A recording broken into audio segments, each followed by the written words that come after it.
Hey, what's up, guys? Today I am going to show you the games that got me to 7,700 trophies. I'm on my road to 8K, really hoping I can get there this season, so wish me luck.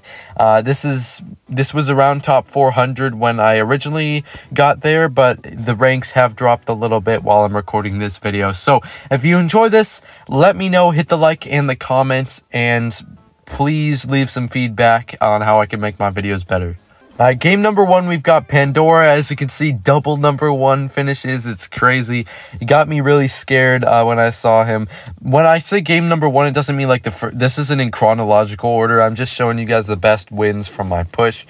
So anyways, Pandora was scaring me. The number one finishes off the bat. I didn't know who this guy played, but it was just a little scary. So we go with the Tombstone. He gets in with the Cannon Cart, and I just follow up with the Mighty Miner because I wasn't entirely sure that Cannon Cart would dive to that Tombstone. So we're just throwing that Mighty Miner down, and also he has to respond to that Mighty Miner. So we're getting a ton of value, and as you can see, look at, he drills the Skeleton King to death, and just like that, it's a 4-for-9 trade. 4-for-9 trade is absolutely insane with the Mighty Miner. He's so busted. He's so busted. That's why we love him. But anyways, I'm thinking if he's playing Mortar Bait, I should be able to just go Skeleton Dragons behind the lava, and then we should be able to get major damage. But sadly, he did catch me off guard with the Skarmy, and I just went with the Drags, and I was not able to get as much damage as I would like there. Now, we did Fireball over on the Horde as fast as we could.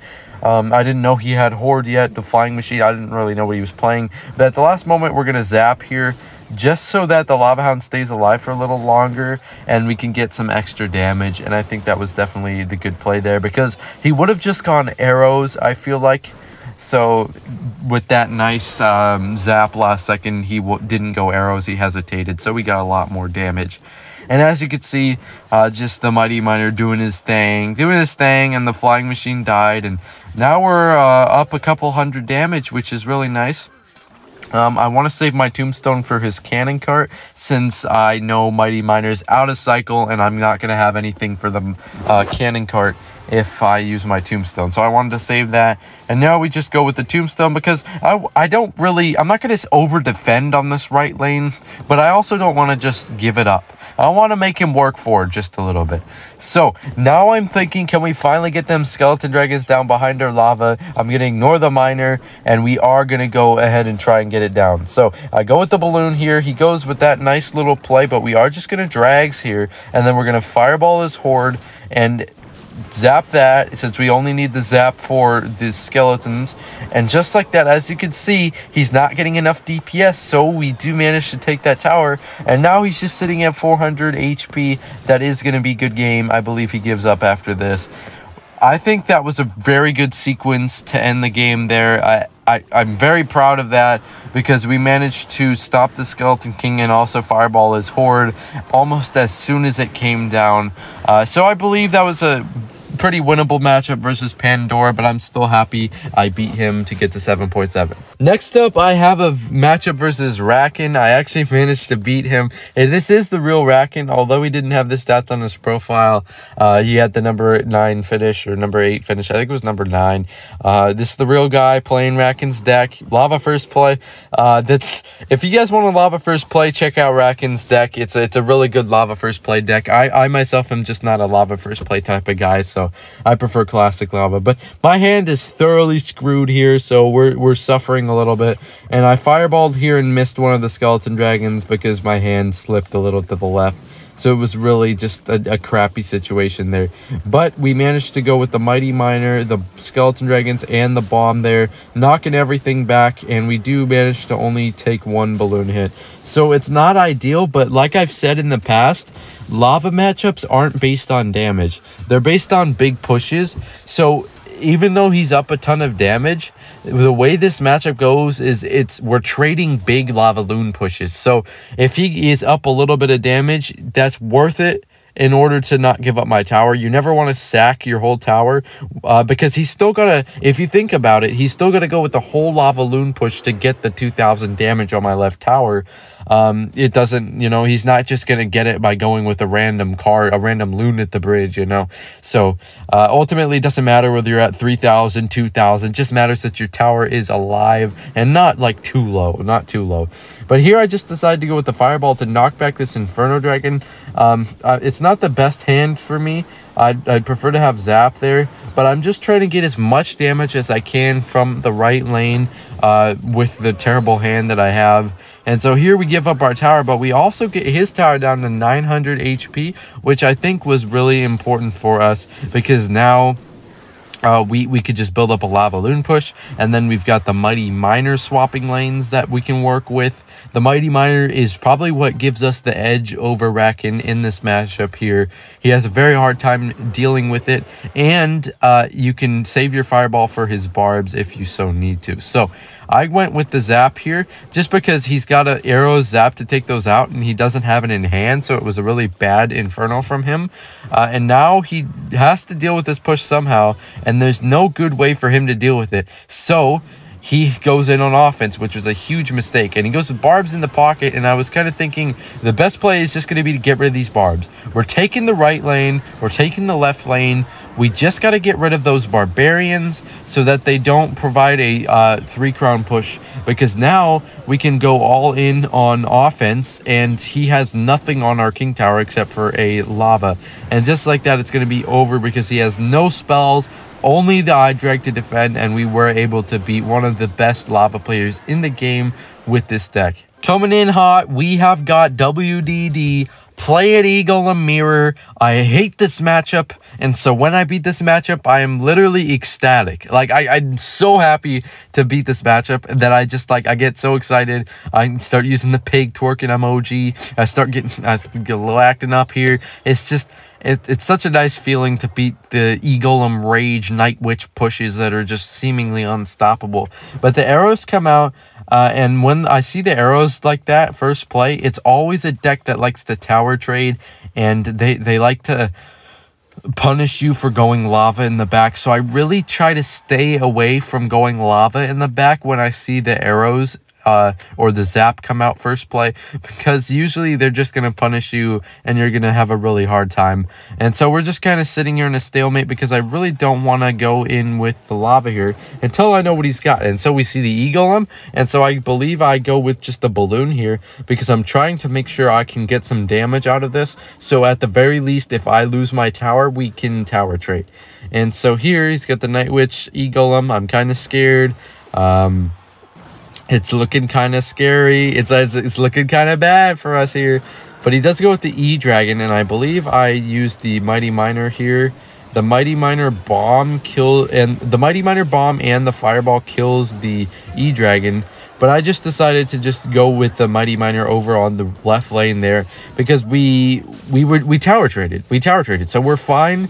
And now the Mighty Miner is a bit of a threat that he has to respond to. And the E-Barbs come out, and just like that, now he can't use E-Barbs behind his E-Golem push. So overall, that was a huge dub for us because we are going to wrap up these E-Barbs without taking any damage. And although I believe the Tombstone dies here, I'm willing to pay that price because the Tombstone, it's not that good against defending Eagleum. It's kind of just pulling the Eagleum. And honestly, if there's ever a situation where I don't use the Tombstone, like on defense, it's actually kind of better for us because now the healer has nothing on the ground to target, so she's not going to be healing the units, which is a cool thing to keep in mind. So I go with the drags over here to kind of pick away at his push. I fireball on the E-Drag and the Night Witch, and just like that, with a really good Mighty Miner placement, he is not going to be able to target the Mighty Miner with his E-Dragon. And so as you can see, he's getting some damage over here on the King Tower, but we are getting our elixir back. We're just going to go ahead and fireball this E-Dragon to get him out of here. And as you can see, pretty easy defense from here since we've got so many units on the board and we got that extra elixir. And it was just it's all about getting that extra Mighty Miner value, getting the Skeleton Dragon's value, making sure you're not just throwing units into the chaos of the Eagleum push. And let's hop into the next matchup here. We've got Lucas Manoel here, and he was playing Giant Double Prince Fireball, which is a nasty matchup. I have a tough time beating it myself. I rarely ever beat this matchup. I don't really know what the general complete strategy is to it. I think you've just got to play defense first, play a bunch of defense, and then you've got to like make sure if you go in with lava, it's only when he can't punish you. And oftentimes a lava loon push is not going to work, because the loon is just going to get killed by the Ewiz Mega Minion, and he's going to play opposite lane pressure to prevent you from killing the Ewiz and the Mega Minion. So, as you can see, he goes with the Dark Prince to try and punish us. However, it's not going to work as well as he thought it would, because we're just going to punish him, and we're going to sack this Dark Prince over here. And he does go with another Prince, which sadly I can't ignore. And I was thinking we were looking pretty good there, but he can't ignore. We can't ignore the Prince there, because he's gonna do tons of damage to our King Tower if we're not careful. And so I decided to go with the Mighty Miner ability, which is kind of bad, but his Fireball comes early, so that's good for us. So we get a bunch of extra pup damage because his Fireball came early. And we're still chilling because the Dark Prince doesn't actually take the tower left alone. And so that's kind of why I just ignored him. And I wanted to go all in on offense, but I had to respond to a Prince. Anyways, the general tips for this matchup: you're gonna have to save your Prince your Tombstone for his Prince / Giant. However, I was caught in a tricky hand here where I was gonna be forced to either overspend on the Dark Prince or use the Tombstone, so I decided to use the Tombstone. And so, as you can see, this would be a little difficult. We'd have to take the Prince damage here. However, I would just use Skeleton Dragons, because they're going to kill this Prince and also come and help us on our lava push on offense. And so, as you can see, the Mega Minion there's no real good way for him to kill the Mega Minion behind our lava push. So as you can, I'm not going to say as you can see for the 14th time, we're going to take his tower down. And I tried to go in on offense on his King Tower here, because he went with the Dark Prince there. So we were forced to not be able to use our ability. And sadly, he did go with the Dark Prince, and it was targeting the Mighty Miner. So we weren't able to get as much damage as I'd like. But we did get a Loon hit and several Skeleton Dragon hits. And so, although we took some Dark Prince damage, we're getting his tower down to 1600, which is huge. He's super low, and we just need a good lava push. And I decided to go with the lava here because his princes are coming in, but we are going to be able to stop him, I think, as long as we get this Mighty Miner down. And so I tried to get this Mighty Miner down last second, and it pulls the Dark Prince, pulls everything. I was not able to get a bomb down, sadly. I did try and get a Tombstone down last second, but we managed to take his King Tower so we wouldn't need it. GG's. It was a tough matchup, but we did manage to get him in the end. All right, for our last matchup, we've got Enio here, who was playing lava. I'm sorry, not lava. I got lava on my mind. I always got mommy lava on my mind. He was playing Miner Poison. It's a throwback deck. It's a really old deck. It's not very good, so I don't really know why he was using it. Like, it's just kind of weird. I wasn't expecting it. I was kind of just wondering what he was playing. And so I don't really know why I went Tombstone behind the tower in the left lane. I just kind of did it, I guess, and I wasn't too worried. I mean, because I've got enough elixir at this point where I can defend anything he tries to punish with, even though I went with that Tombstone there. And so I'm just still struggling to figure out what he's playing. And I was thinking, Mortar. I was thinking he was playing Mortar, so I just went with the lava in the back here, I believe. Because I thought he was playing, or maybe I didn't. Maybe I just zapped. I don't know. I don't know what I was thinking here. I was kind of just wondering what he was playing. Because it's confusing me, I think it's Mortar because he's got Miner, Skeletons, Valkyrie. I have reason to believe it's Mortar. And this deck hasn't been seen in like 4 years, so I had no idea he was playing this. But I went with the lava, unsuspecting that he had the Inferno Tower Ewiz coming up here. And so the Inferno Tower comes in, and I'm just like, oh god, what is he playing? And so I go with this because I thought that was a pretty good play. And then the Poison comes out, and then it's like, it finally dawned on me after he played the E-Wizard that he was using Miner Poison. And thankfully, it only took me 1:40 seconds and not longer to realize what he was playing. And at this point, we're only down 700 damage, so I was able to do a nice little comeback. It's not necessarily a comeback, but I mean, we were down some damage, so I guess you could technically call it a comeback. But I couldn't go in with lava immediately here because I just used my zap, and now I'm going to need to wait to go in with a big lava push until I'm back to zap. And so my goal was to get Skeleton Dragon's balloon down because I knew he wasn't going to be able to counter those well, although he was going to have the ability to cycle back. Sorry, I'm yawning, to another Inferno Tower / Ewiz. So I decided to try and go in here because I thought that was my only chance to get damage. We're going to have to zap, and then we're going to have to fireball the left lane. And we were able to wrap it up, but sadly, it was just not looking good here. And we did get one balloon hit, which was really good for us. That's probably the only reason we won, was because we're able to get a balloon hit there, and we're kind of keeping it close here. It's not great situation, but now I'm thinking that, I mean, he's spent the poison over there, so if we just go Mighty Miner, then how is he going to defend this lava push?